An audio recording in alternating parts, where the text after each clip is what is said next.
mayong gabi sa inyong mga kagulay. So mga kagulay, ay ari naman kita diri sa aton nga bag-o nga pisto. So mga kagulay, ipakita na ko kung ano amon sulod yanda nga adlaw diri sa bag-o namon nga pisto. Tara. Masulod na ko.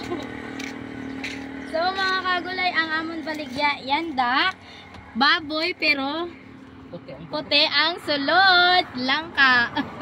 May mantika kami dire, bawang, sibuyas, langgaw nga silian. Nan, nahidlaw dira sa ang balingka, may available kami dire. Bakala ka mo balingka para hindi mag-lock. Oh. Balingka, kalabasa.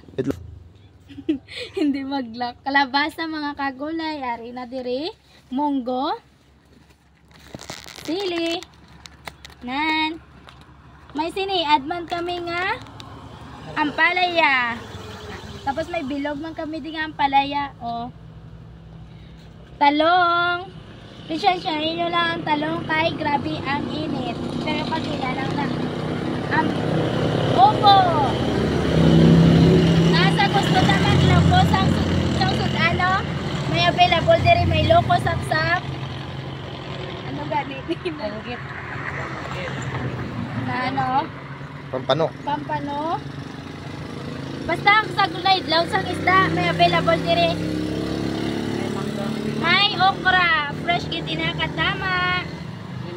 May mangga nga hilaw, luto. Nan. May saging nga, magkakabit.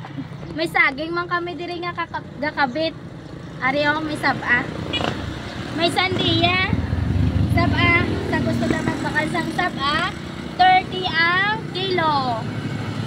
May tubig kami dire. May silig kami dire oh. Sa gusto na magbakal, available dire sa Sitio Camarin, Tabok sang Lumina, Maluklok Norte, Ibisan Cafe.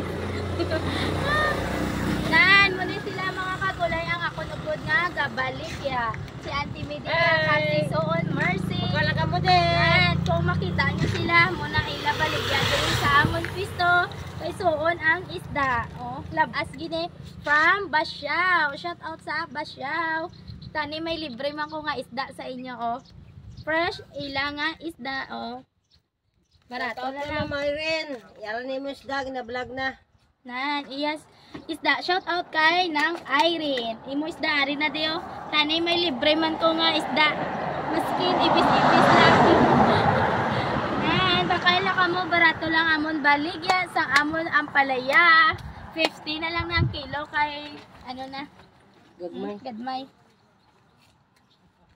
Pareho siniad. Yatag ko lang sa inyo 40 ni tanan siniad. Itlog lalagay ko lang. Thank you, bye.